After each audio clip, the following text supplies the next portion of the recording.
Il est 15 heures, merci si vous nous rejoignez sur Télé Djibouti pour suivre cette édition de la mi-journée. Les titres de l'actualité. Le président Ismaël Marguili a adressé un message de félicitations à son nouveau homologue élu au Kenya. Et dans l'actualité internationale, l'assèchement du Rhin perturbe le transport des marchandises. En ce qui concerne l'actualité en Allemagne. Voilà pour les titres. Merci si vous nous rejoignez sur Télé Djibouti.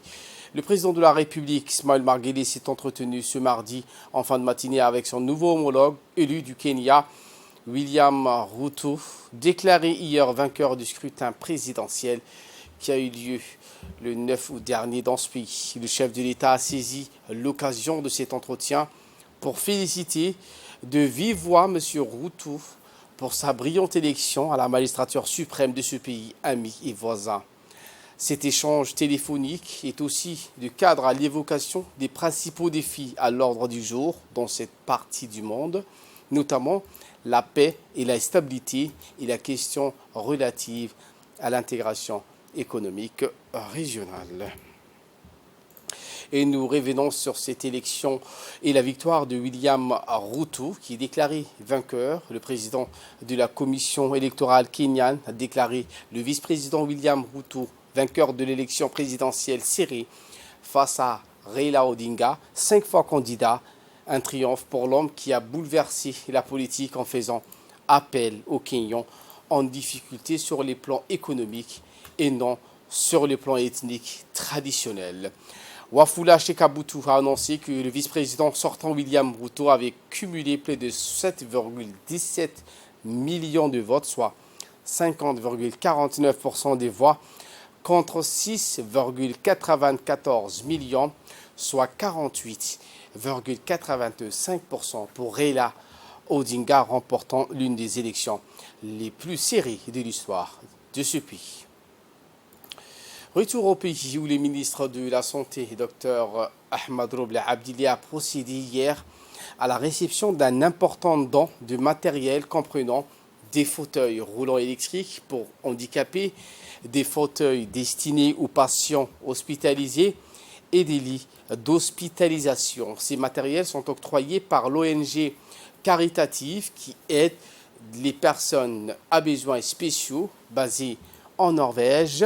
Ont assisté à la cérémonie de réception la directrice exécutive de l'ONG caritative, Mme Derka Haji Mahmoud, ainsi que l'ensemble des responsables du ministère de la Santé. Le ministre de la Santé, Dr Ahmadroble Abdili, a remercié les responsables pour cet important don de matériel et sera reparti aux différentes structures médicales du pays.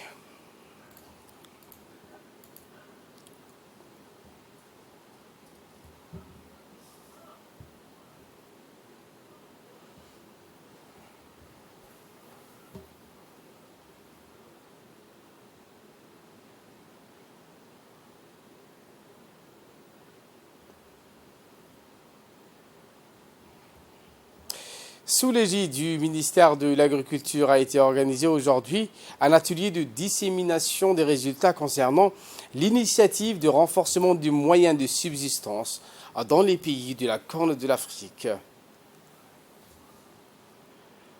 Cette initiative concernait plus particulièrement l'urgence et la relance de la production agricole face aux impacts liés à la pandémie de la Covid-19.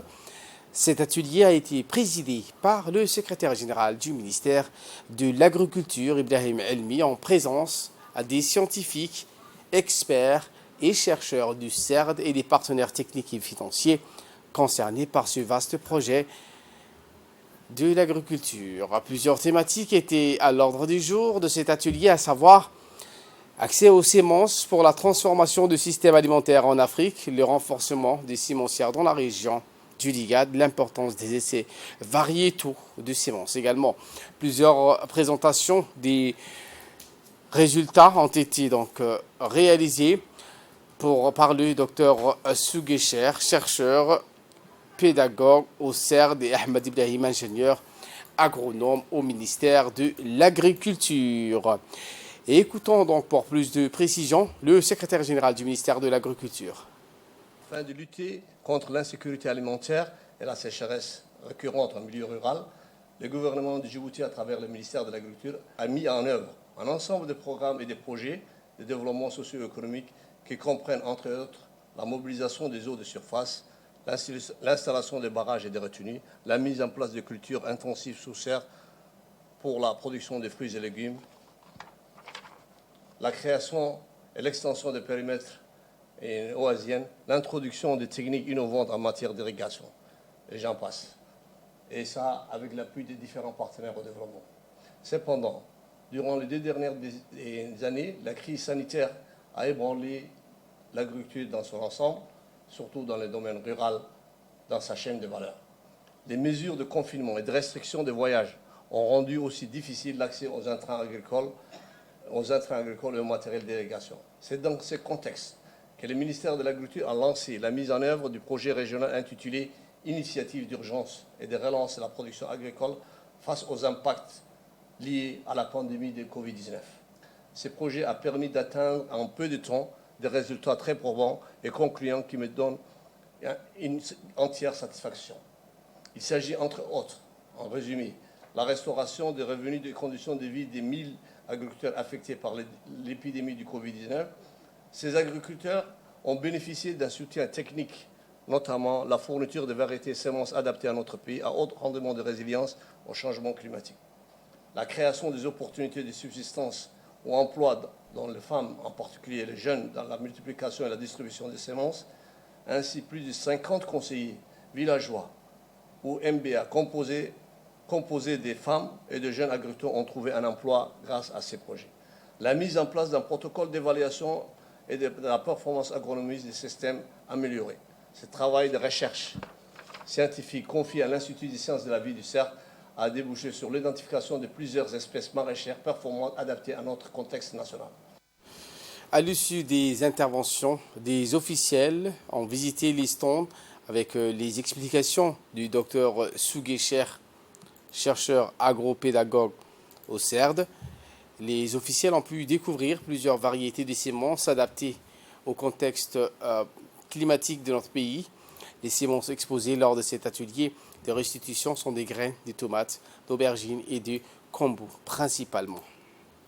L'actualité dans les régions de l'intérieur, notamment dans la région d'Arta, qui a abrité ce matin dans le centre de développement communautaire de la sous-préfecture du Damejo une réunion concernant les différents projets d'investissement de la sous-préfecture de Damejo.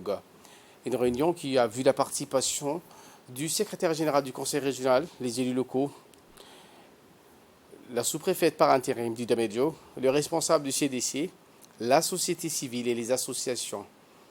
L'objectif consiste donc aux nombreux projets d'investissement prévus pour l'année 2022 de la sous-préfecture de Damejo dans la région d'Arta. Enfin, la cérémonie se clôturait avec la plantation des arbres dans les lieux publics.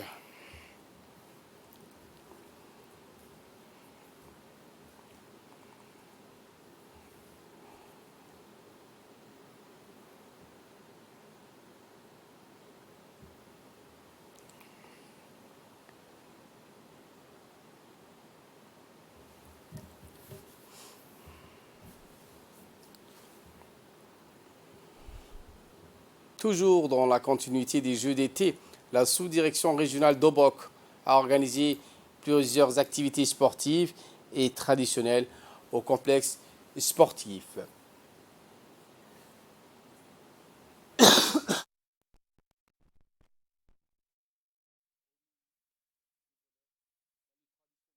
La pétanque, tennis de table.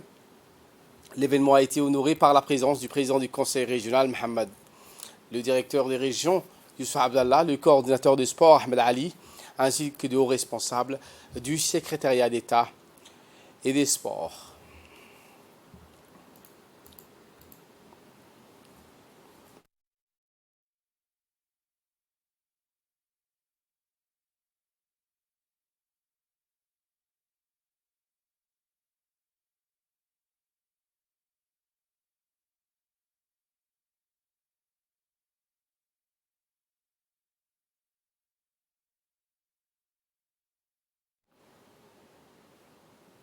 Toujours dans le cadre de la 5e édition du jeu de la solidarité islamique à Konya, les athlètes djiboutiens toujours en lice poursuivent la compétition.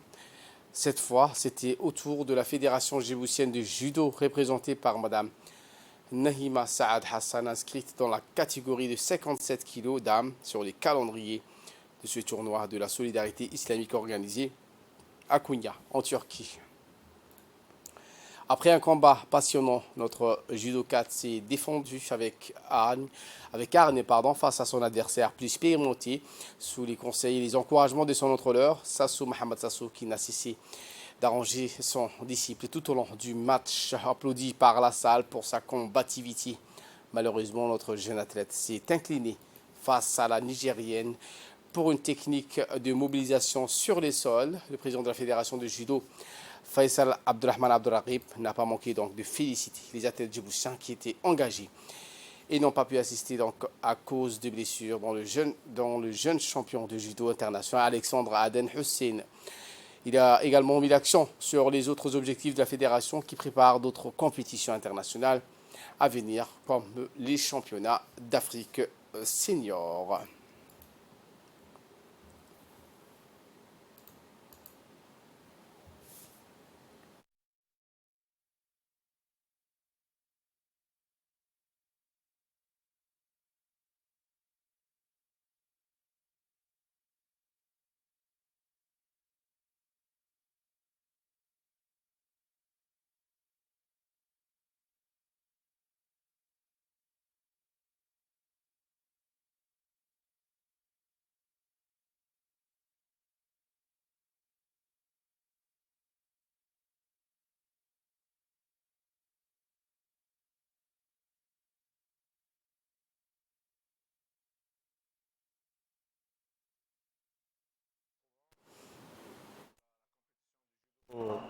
Dans le cadre du 5e jeu islamique de Konya 2021.